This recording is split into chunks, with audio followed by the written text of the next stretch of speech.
Well, hello everyone. Hopefully you are having a fantastic Saturday, or whenever you're watching this, hope you're having a fantastic day. Thank you guys for joining us today. Today on our Saturday stream, we're going to be talking about a very interesting topic that doesn't get brought up a lot, but is a pretty essential part of investing strategy, along with everything else that we've talked about. That is market resiliency. It is not the same as a market cycle. There are previous Saturday streams in which we talk at length about what a market cycle is and how timing and economic factors from the outside can affect a local market. But what we're talking about with market resiliency is how quickly a market that you select can rebound and snap back into normalcy. That's something that's really, really important. And it's an important concept for investors to understand what market they're getting into, whether it's something that is a resilient market or something that's a little bit maybe higher risk, higher return. And so being in a resilient market is something you might need to be aware of. So I'm going to spend just a few minutes here talking about what that actually is and what that looks like and what some of the research has been pointing to, especially in regards to something like COVID-19, which is some sort of external outside force, or the 2008 crash. All of these things that kind of come up. How resilient is the market that you're investing in, or at least looking to invest in? Okay. So the first thing you should probably look to find out in terms of what market resiliency is really the first blend of industries in a metro area with local leaders and with national leaders that have some sort of reputation in whatever industry that is. It doesn't have to be like the top of the world or anything, but definitely you want to have a metro area that's got a diverse set of skilled workers inside the area, so that in case one market goes down, you can have the other markets kind of pick that up. And that was something that we touched on also on a previous video in regards to market selection. But it's something that's worth repeating that also feeds into the discussion as to whether or not a market is resilient or not. So that's something you should look into. And then, of course, population growth, demand, and single-family absorption. So all of these things mean, it just means how much in demand is the real estate there. So if you're going to be looking to invest in a market where the demand is really, really high and it responds to shocks, and there still is some sort of demand left, and there's other people that are demanding the homes, even though maybe there's some sort of impact that maybe will cut that down, that may help contribute to the resiliency of that market in general. Another thing to look at is economic and tax policy. So if you're going to take a look at what a city is doing to help entice people and how flexible and how much they're able to change the economics of the city just by changing tax incentives and things like that, and you have a good leadership at the city council and the chamber of commerce, all of that stuff really can contribute to whether or not a city will do fantastic or not so well, or be able to return back to normal after an outside event comes to hit it. Okay. Another thing that you can look at is how well that metro area performed in the last recession. If it did really well, like if there was a little bit of a blip and then it kind of recovered really quickly, that's one thing that you can really look at that would be very interesting to see. And then you can kind of compare. And not all crises or economic impacts are the same. Like COVID-19 was definitely not caused by the same reason as what happened in 2008.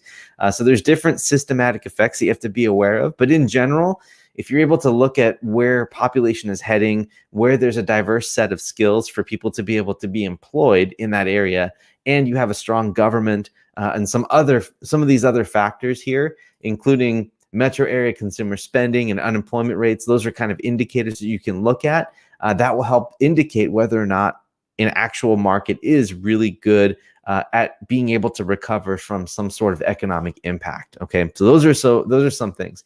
That being said, what I wanted to do is I wanted to rattle off a few resilient markets that I found from a recent study that was done by Nuveen Research. And actually, I'm going to go ahead and put this up on the screen so you guys can see what I'm seeing. So hopefully you should see what I'm looking at right here. It's a study. It's actually posted on afire.org. And so you can take a look at where the address is here in the top. It's afire.org/summit/resilient-cities/. And so this is a great page to look at. It's a paper, a research paper that someone actually spent a lot of time looking at this. which metros would be most well positioned for life after COVID.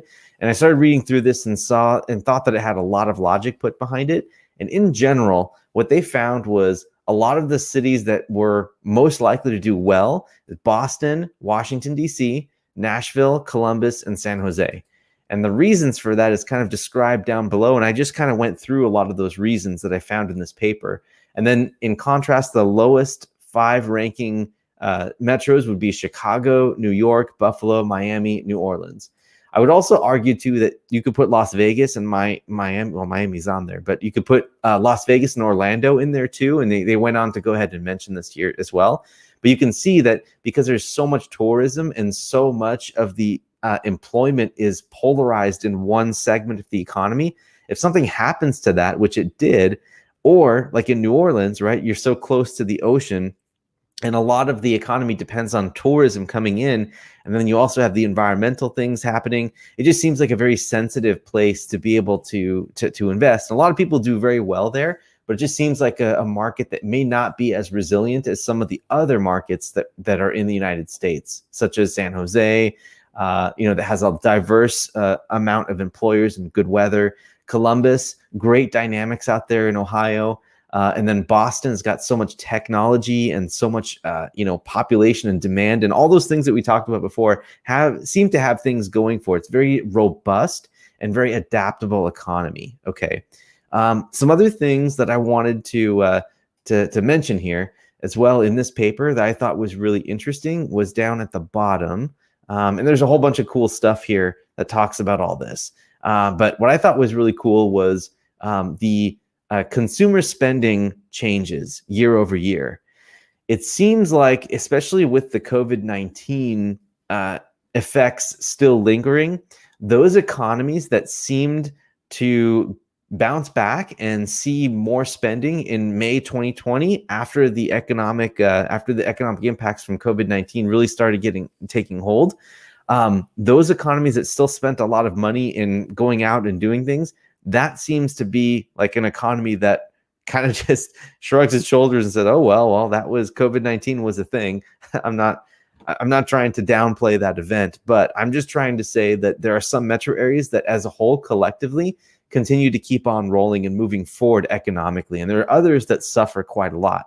I know that San Francisco and San Jose, I was actually living in the area when this was going down, and man, California got hit really hard first, especially in the Bay Area, which was kind of the U.S. epicenter of the COVID-19 spread. So I can totally understand this. And this data is from May 2020. So obviously that data might change, but this will help give you a little bit more information as to some insights that people can make as to whether or not some markets are more resilient. And the other thing too is you can look at unemployment rates, right? So if you're in an area or in a market where there's high unemployment rates projected or seen from the job data from the Bureau of Labor Statistics, then you can kind of see that, all right, well, if it's above the US national average, then that means that when this market takes a hit, it's going to be harder to replace those jobs. And that comes from, initial job data that we see from, the US Bureau of Labor Statistics. And so you can kind of see that. And obviously, if it beats the US average, then that might be a place that is a little bit more resilient than other markets. Okay. And again, there's no exact science to measuring any of this at all. I'm just telling you that there is an effect there, and it is worth considering. How resilient would your market be if there was a black swan event that came in and completely just changed everything? Don't know what it is. It could be systematic that affects everything all at once. But if you can have some extra factors as a little bit of extra security, in case it's something that hits the entire nation, maybe it pays or it lends itself for you to look for a market that would be able to recover faster somehow, whether there's the diverse economy here that you could worry about or that you can look at and look into. Then there's maybe the population growth or the high demand or the shortage of housing supply or the employers from different backgrounds that are going into a certain city. Those are things that you can look at that might help you select the market that you're looking for, and also to continue for you to refine your investment strategy so that moving forward, maybe you're not putting all your eggs in one basket, or looking at a market that maybe might be a little bit more healthy. So if something does happen, then you are going to be able to take advantage of some of that market resiliency when that black swan event occurs. So that being said, that's everything I have for today. I promised I was going to make this a short video, but lo and behold, we're at 10 minutes. So anyway, hope it was useful. And if you guys have any questions, I'll please reach out and click the link in the video description to be taken to a free ebook that we have for people who are interested in learning more about commercial real estate and how it can help preserve your wealth for you, no matter where you're investing. If you're investing with the right people, then odds are you'll be able to do very well in preserving and growing your wealth over the long term. And so we want to help people do that and open their eyes up to all of that great stuff. So please like, subscribe, and comment wherever you're seeing this video. And hope you guys have a fantastic weekend. Thanks for tuning in, and we'll catch you next week. Take care, everyone.